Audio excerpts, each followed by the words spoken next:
face, j'ai la personne qui est face à elle.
le symbole du Kessa.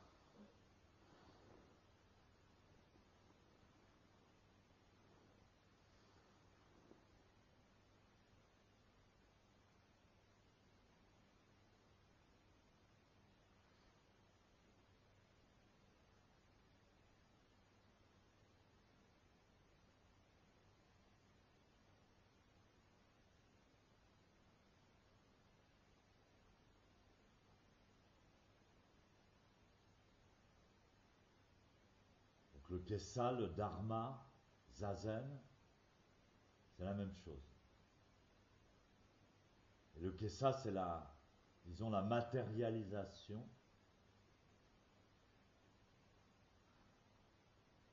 c'est pour ça qu'on l'appelle un symbole. C'est le seul côté, disons, objectif.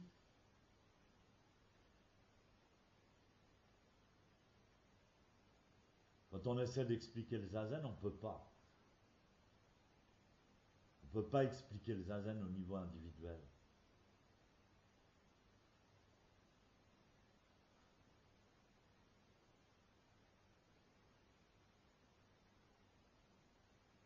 Donc on ne peut pas non plus expliquer le dharma, puisque le zazen, c'est le dharma.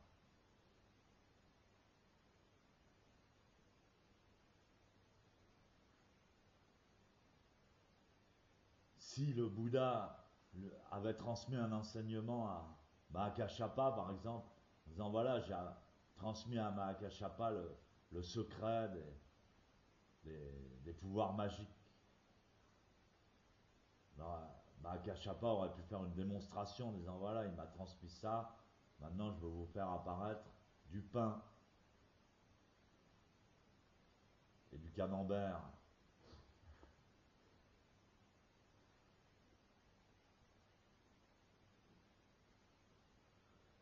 Mais le zazen, on ne peut pas montrer, puisque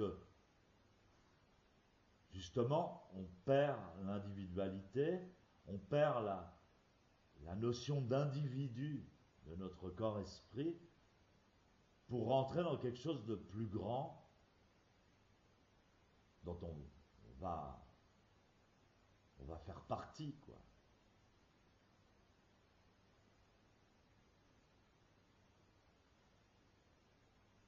Ça a été prouvé scientifiquement par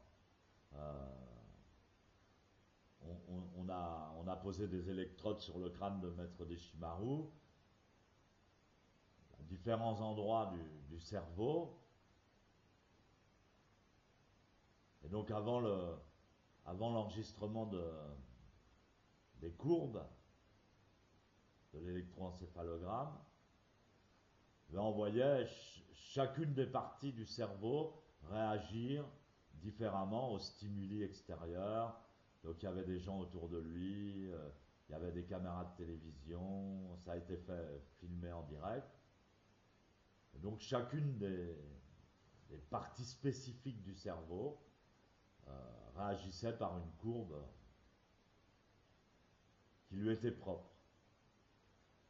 Et puis ensuite, il s'est assis en zazen, il a fait zazen pendant 10 minutes, un quart d'heure. Au bout d'un quart d'heure, toutes les courbes étaient en phase les unes avec les autres.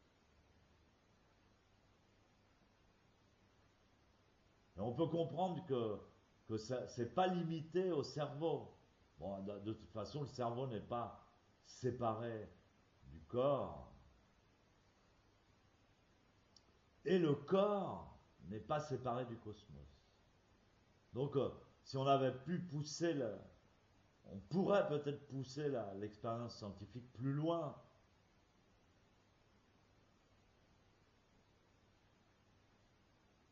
De cette façon-là, on peut avoir une sorte d'approche objective de ce que peut être le zazen.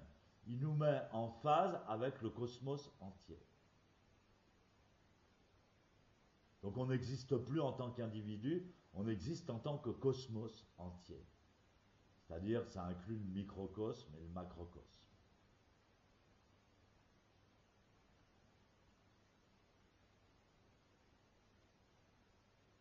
On pourrait peut-être en avoir donc une, une démonstration plus objective par la science, en mesurant les fréquences, en mesurant les ondes du cerveau, etc. Je ne sais pas. Mais ça n'empêche que pour l'expliquer,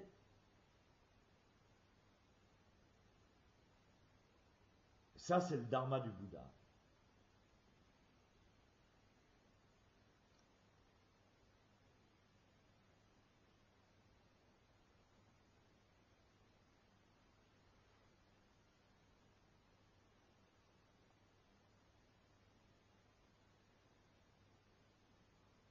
Donc ce qu'il a transmis, c'est pas une individualité, c'est le zazen universel. Et donc il a donné son kessa. Parce que le kessa, c'est le vêtement universel.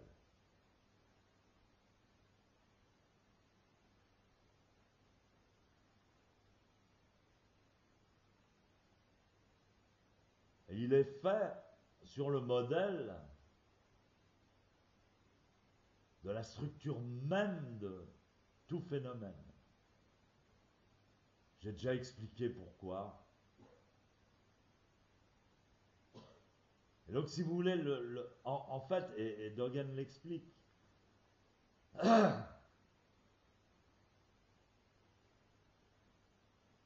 s'il n'y avait pas un cadre et des coins, le kessa ne pourrait pas se matérialiser. Donc c'est très important, le cadre et les coins, les petits carrés. C'est comme si on plantait des épingles aux ailes du papillon. Si on ne plante pas ces épingles et que le papillon s'envole. Donc le cadre et les coins du kessa, c'est important. Parce que ainsi, il peut se manifester dans notre dimension matérielle humaine, dans notre temps, dans notre espace humain, dans notre réalité humaine.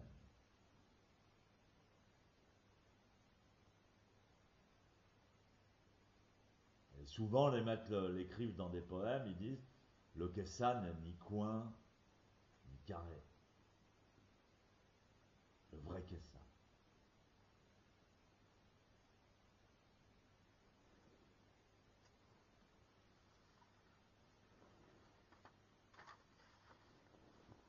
Donc c'est pas la peine de le comprendre, le kessa. Il l'est. C'est pareil pour le zazen, c'est pas la peine de comprendre. Il y a des tas de gens qui pratiquent zazen depuis longtemps sans rien comprendre. Mais ils le font intuitivement, instinctivement. Et le kessa, c'est pareil. Et donc, Sensei racontait l'histoire d'une nonne, Rengeshiki, qui, enfin, avant d'être nonne, c'était une prostituée. Et elle dansait dans la rue. Et elle était assez excentrique et très belle. Tout le monde l'admirait beaucoup, et avait beaucoup de charisme. Et un jour, un moine est passé, pour faire l'idiote, elle l'a embêté. Ah mon chéri, alors, t'es en méditation, alors t'aimes pas les femmes, ça t'intéresse pas, t'es pur, hein. Alors le moine était tout gêné, tout ça. Et elle a défait son kessa, elle lui a pris le kessa, elle l'a mis sur son dos, elle s'est drapée avec, elle a commencé à danser. C'est comme un peu un flic à qui on prendrait son képi, quoi. Il était embêté, mais elle a dansé avec ce kessa devant tout le monde. Et bon, le moine, à la fin, elle lui a rendu son kessa, il était tout gêné. Et puis il est rentré au temple. Il a été se confesser au Bouddha. C'était le Bouddha Kashyapa à l'époque. C'était pas Shakyamuni. C'était un Bouddha plus ancien. Il lui a raconté l'histoire. Oui, il y a une femme qui m'a pris mon kessa. J'étais gêné, je tremblais de peur, de honte. Elle a dansé avec. Et Et le Bouddha, au lieu de faire des reproches aux moines, il a dit oh, c'est un grand, grand mérite, c'est merveilleux, c'est merveilleux. Quoi? C'est merveilleux, pourquoi? Parce que dans le futur, cette nonne, cette femme, cette prostituée, deviendra une grande nonne, grande sainte. Et elle aura une immense réalisation. Elle deviendra la disciple de Shakyamuni Bouddha. Grâce au fait qu'elle a pu utiliser ton kessa. Donc tu n'as commis aucune faute. Et même si elle a commis une faute, même si elle t'a mis dans une situation honteuse, désagréable, même si elle faisait ça pour s'amuser, même si elle ne le sait pas, le fait qu'elle a revêtu ce kessa, c'est la certitude pour elle qu'elle deviendra un Bouddha. Dans une ou deux existences.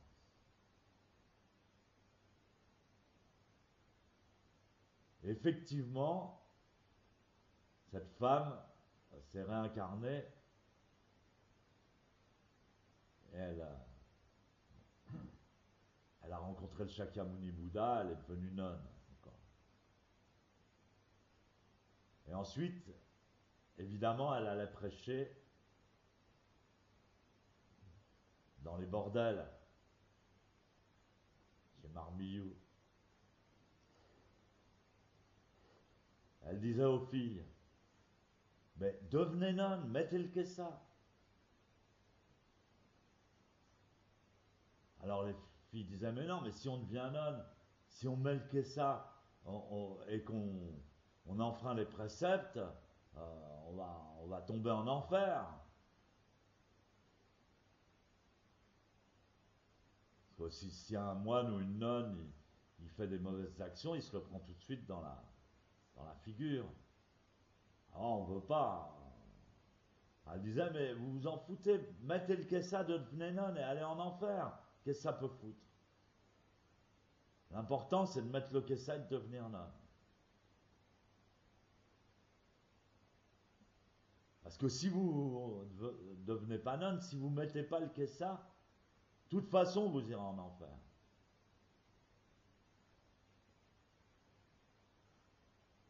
Bon, elle ne parlait pas d'un enfer objectif, mais c'est l'enfer de la souffrance mentale, morale.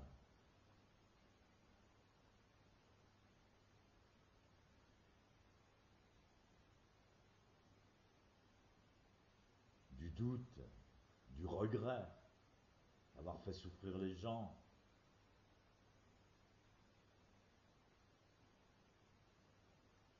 Avoir engendré la souffrance.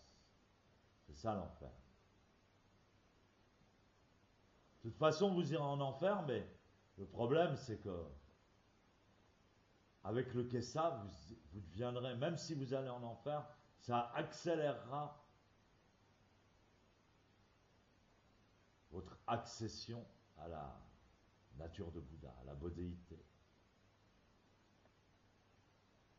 Moi-même, j'en ai fait l'expérience.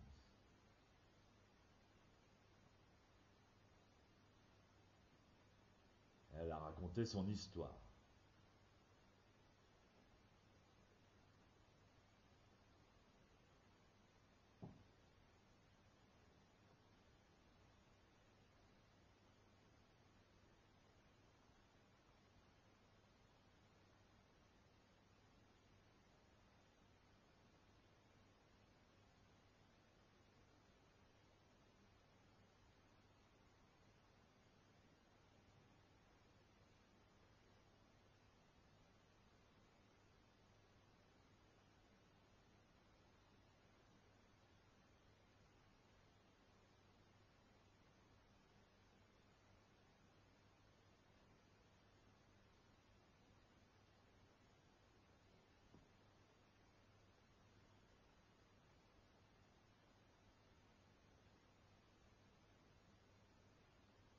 Donc c'est très, si vous avez un kessa, ça va vous servir pour vous-même, mais également, vous pouvez aider des gens avec.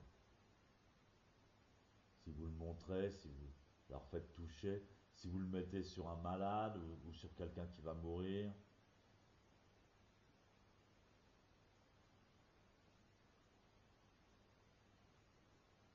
Vous êtes sûr qu'il sera sauvé.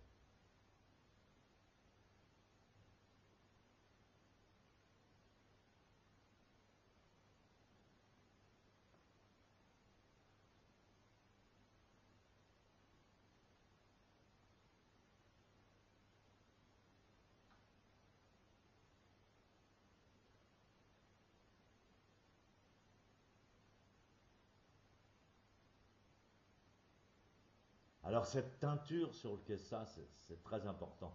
Là, je suis allé à Cuba, ils m'ont offert un Kessa fait avec des vêtements militaires cubains, évidemment, vêtements révolutionnaires. Bon, un peu vert cacadois, quoi.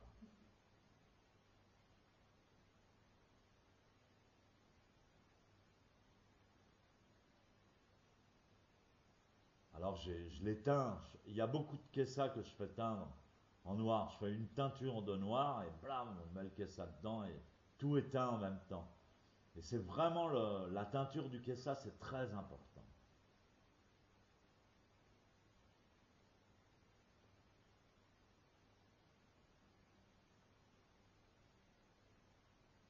Parce que normalement, le Kessa se fait avec des chiffons. C'est pas du tissu, c'est pas de la soie. Alors il y a des gens qui disent j'ai trouvé un super tissu, je vais me faire un Kessa, c'est de la croquine de soie, de la touffine de laine.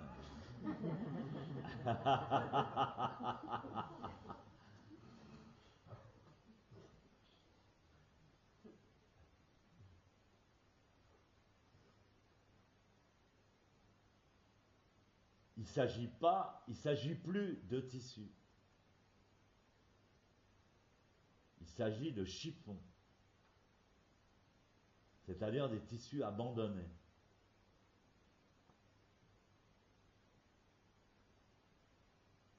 Donc c'est comme notre personnalité abandonnée, mais qui va faire partie de quelque chose de plus grand.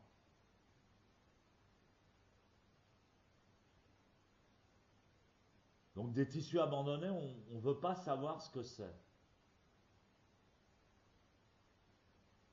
Et donc on va les coudre ensemble, mais il peut y avoir un tissu rouge, un tissu jaune, un tissu bleu.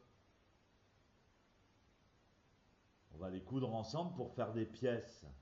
C'est pas pour faire un Kessa spécial, artistique.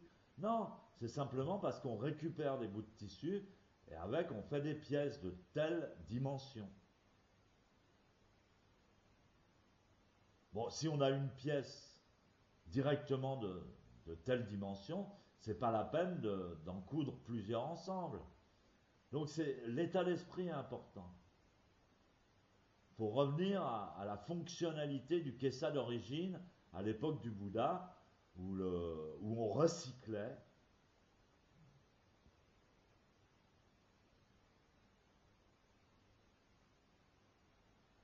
Simplement des vieux. Maintenant, avec les vieux habits, les vieux vêtements, on fait de l'isolation pour les maisons, c'est super. À l'époque du Bouddha et à notre époque, pour les vrais bouddhistes, eh ben, on récupère ces tissus, même des tissus d'enfance. Bon, faut pas les prendre trop épais. Et donc, on va faire des pièces s'ils sont pas assez grands. Après, on va coudre ces pièces ensemble, assemblées par des bandes. Et ensuite, on va le coudre avec un point spécial.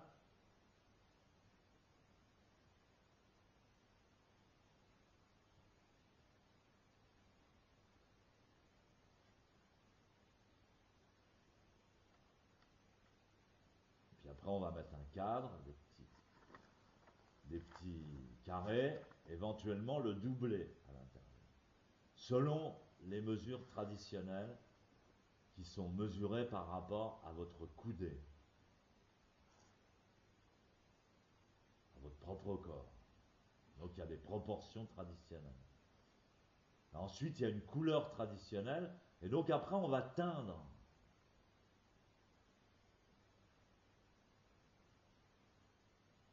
On va unifier le tout par une teinture. Alors donc moi, mon quessa cubain, je l'ai teint en noir. En Argentine, j'ai fait une teinture de noir, hop, je l'ai plongé dedans, et maintenant c'est un vrai quessa.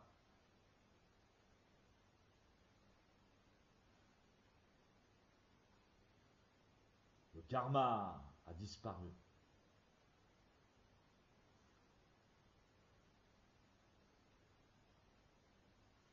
Donc si on le fait dans le bon esprit, dans l'esprit juste, chaque quessa est un funzoé.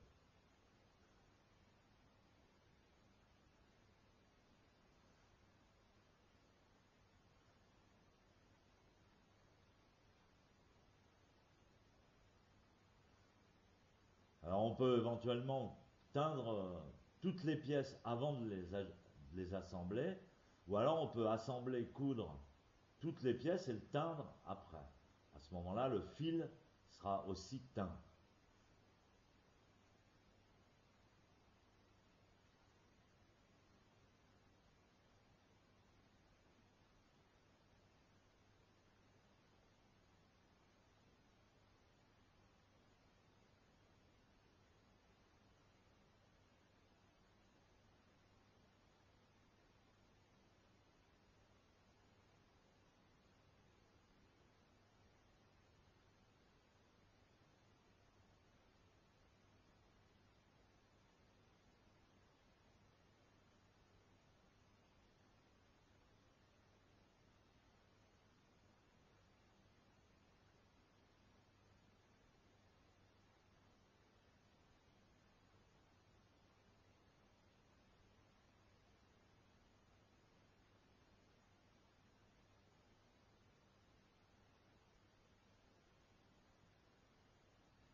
Donc on a gardé cette tradition du kessa jusqu'à aujourd'hui. On a eu la chance, à travers Kodo Sawaki et Deshimaru, de recevoir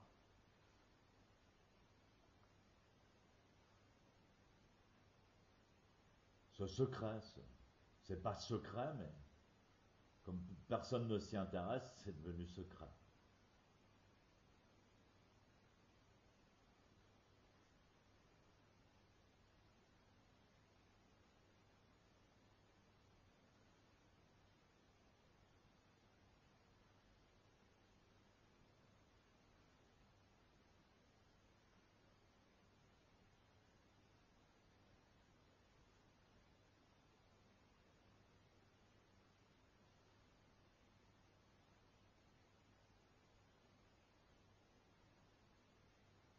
Donc il y a certaines personnes dans la Sangha qui sont des maîtres dans le kessa, comme Barbara, par exemple, qui est en Espagne, qui est vraiment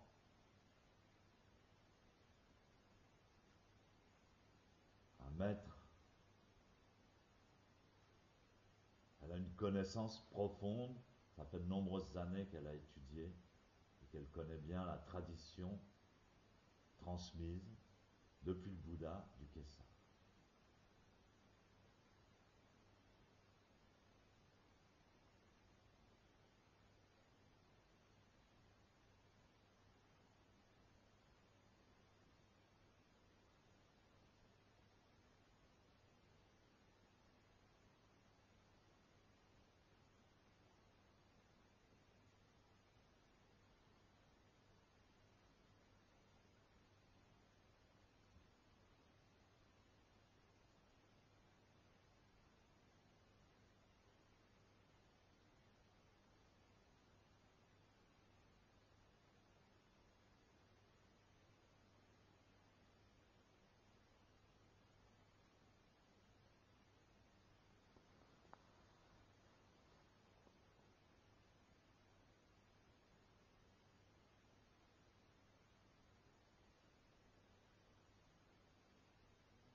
Kaijo.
Sign.